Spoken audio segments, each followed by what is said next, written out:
De onde vem a razão? Quando você usa lógica, você está descobrindo algo que já existe ou só inventando regras úteis para não se perder no mundo? O que torna a razão possível? Por que contradições parecem erradas em qualquer lugar, em qualquer época? E por que a matemática funciona tão assustadoramente bem na realidade? Alguns dizem que tudo isso é só convenção humana. Outros sugerem que existe um mundo invisível das ideias, colado no tecido da realidade, que a mente apenas acessa. Há quem diga que a lógica aponta para uma mente infinita, algo como Deus, como fundamento último da razão. Outros defendem que pensamos logicamente simplesmente porque isso ajudou nossos ancestrais a sobreviver. E há quem diga que a razão nasce da experiência, que ajustamos a lógica conforme o mundo nos surpreende. Nesse vídeo vamos explorar 5 visões rivais sobre a origem da razão: nominalismo, platonismo, argumento transcendental para a existência de Deus, naturalismo evolutivo e empirismo radical. Todas elas explicam muita coisa bem, e todas deixam alguma coisa importante de fora. Bora pro vídeo. Começando pelo nominalismo. Se você perguntar a um nominalista de onde vem a razão, a resposta costuma ser bem direta, quase seca: vem da gente. Nada de mundos invisíveis, nada de leis lógicas flutuando pelo universo, nada de Deus. O que existe de verdade são coisas concretas: pessoas, objetos, eventos. Todo o resto, números, categorias, leis lógicas, seriam só nomes que a gente cria para organizar o caos da realidade. Rótulos úteis, ferramentas mentais, nada além disso. Ou seja, a lógica não é algo que a gente descobre, é algo que a gente constrói. E sendo justo, isso tem um apelo enorme. Primeiro, porque o nominalismo é econômico. Ele não inventa entidades estranhas, não apela para mundos paralelos filosóficos. É quase o minimalismo da metafísica. Menos coisas, menos problemas. Além disso, ele conversa bem com a ciência moderna. A ciência observa, mede e testa. E mais, isso explica por que diferentes culturas pensam diferente, usam classificações diferentes, sistemas diferentes. A lógica, nesse quadro, seria só o melhor modelo que encontramos até agora para lidar com o mundo. Até aqui, tudo muito elegante. O problema começa quando a gente olha com mais calma e percebe que a lógica não se comporta como uma simples convenção. Convenções são flexíveis. A lógica não parece ser. Você pode mudar regras de trânsito, pode mudar moda, língua, até moral em certos contextos. Mas tenta mudar o princípio de não contradição para ver o que acontece. Não rola. Ninguém decide que amanhã algo pode ser verdadeiro e falso ao mesmo tempo. Pelo menos não fora do Twitter. E quando alguém erra um raciocínio, a sensação não é: ah, você usou um padrão cultural diferente. É mais algo como: não, isso tá errado mesmo. Só que a conta nunca fecha de graça. Para evitar entidades abstratas, ele enfraquece a própria ideia de verdade. A razão vira uma ferramenta útil, prática e funcional, mas não exatamente necessária. Ela funciona, mas a pergunta fica: por que ela funciona tão bem, sempre e em qualquer lugar? Se a lógica é só um conjunto de nomes que a gente inventou, por que o universo insiste em obedecer essas regras, mesmo quando não tem nenhum humano por perto para combinar? Essa pulga atrás da orelha é justamente o que vai levar muita gente a olhar para a próxima visão, porque talvez o problema do nominalismo não seja o que ele diz, mas o que ele se recusa a admitir que existe. E é aí que entra o platonismo. Se o nominalismo dizia que a lógica é só um nome útil, o platonismo entra quase ofendido e responde: não, ela é real. Para um platonista, quando você usa lógica ou matemática, você não está inventando regras para organizar o mundo, você está descobrindo algo que já estava lá desde sempre. Números, leis lógicas, verdades matemáticas não dependem da mente humana para existir. A mente só acessa, reconhece e capta. Em outras palavras, a razão não nasce da nossa cabeça, ela antecede a gente. A intuição por trás disso é simples e poderosa. 2 mais 2 dava 4 antes de qualquer humano existir, antes da linguagem, antes da cultura, antes de cérebros. E se amanhã toda a humanidade sumisse, contradições continuariam sendo impossíveis e triângulos continuariam tendo 3 lados. Isso dá à lógica um status estranho, mas muito familiar. Ela parece independente, universal e necessária. Exatamente o tipo de coisa que não combina muito bem com a ideia de mera convenção. É por isso que o platonismo resolve com elegância o incômodo que ficou no nominalismo. Se a lógica é real, faz sentido ela se impor a nós, faz sentido ela valer em qualquer lugar do universo, faz sentido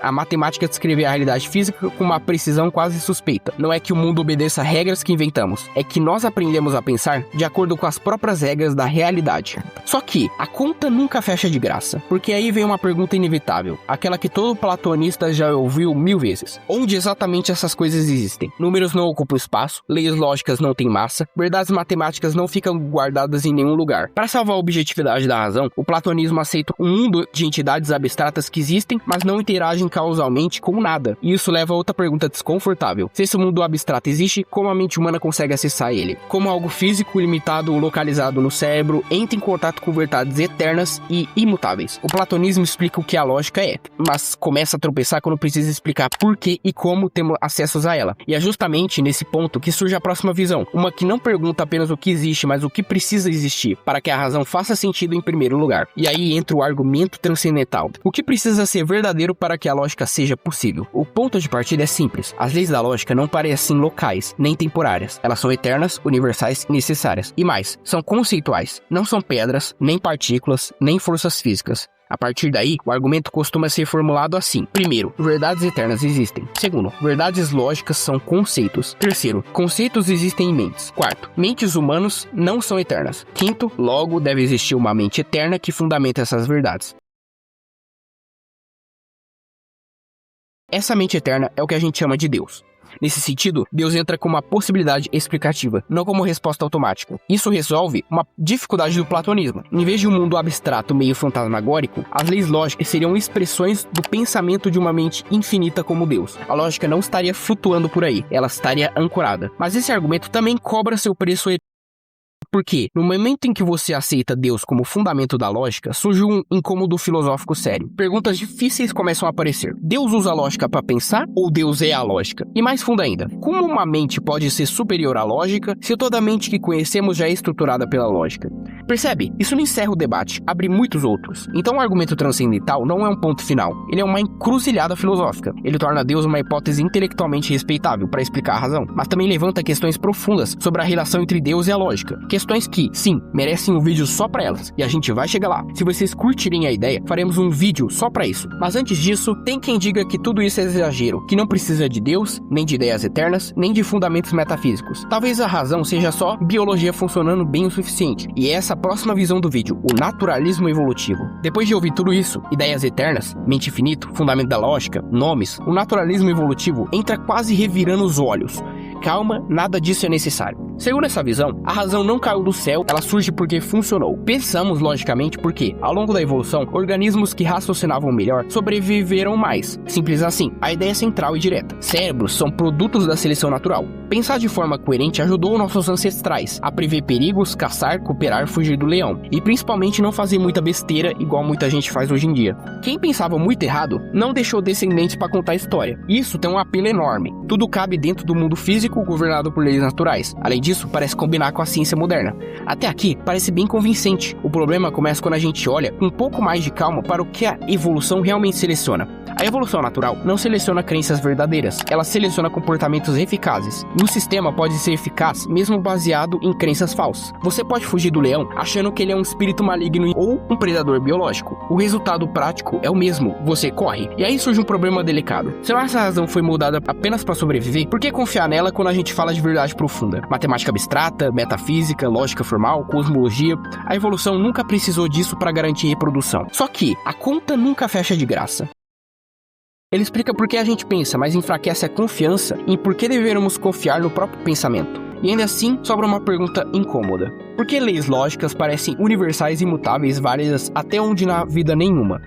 A evolução explica cérebros, mas a lógica parece valer antes dos cérebros, independentemente deles. O naturalismo responde bem a como surgimos, mas tropeça quando explica o alcance da razão. Bom, agora a gente vai ver o empirismo radical. Depois de tudo que a gente viu sobre evolução, sobre Deus, sobre ideias abstratas, surge uma proposta muito mais humilde. Talvez a razão venha depois da experiência. Primeiro a gente vive, depois a gente organiza. Observamos padrões, regularidades, repetições e criamos regras lógicas para dar sentido ao que acontece. A lógica aqui não é um espelho eterno do real, mas uma ferramenta moldada pela prática. Quando a experiência muda, a lógica precisa correr atrás. E isso tem evidência. É assim que surgem as lógicas não clássicas. A lógica quântica, por exemplo, lida com estados sobrepostos. A lógica modal distingue o que é possível ou necessário, e a lógica paraconsistente permite trabalhar com contradições locais sem virar caos. A leitura empirista é simples. Quanto mais estranho o mundo se mostra, mais a lógica precisa se adaptar. Isso tem um apelo forte. Explica por que existem múltiplas lógicas, evita compromissos metafísicos pesados e combina bem com o espírito científico. Errar, corrigir e ajustar. A razão não é sagrada, ela é funcional. Só que a conta nunca fecha de graça. Para revisar a lógica, você já precisa estar usando lógica. Para perceber que algo não funciona, você pressupõe coerência, identidade e inferência. A experiência nunca chega totalmente crua, ela já vem minimamente estruturada. Além disso, as lógicas não clássicas não substituem a lógica clássica, ou seja, a lógica pode ser estendida, mas dificilmente fundada só na experiência. E assim, o empirismo radical termina no mesmo ponto incômodo de outras visões. A razão parece flexível, mas não totalmente maleável. Depende da experiência, mas não nasce inteiramente dela. Ela se ajusta ao mundo, mas ainda deixa no ar a pergunta final: o que torna a razão possível? Deixa aí nos comentários, eu não vou dar a resposta, você escolha a opção entre essas 5 que faz mais sentido pra você. Até a próxima e tchau!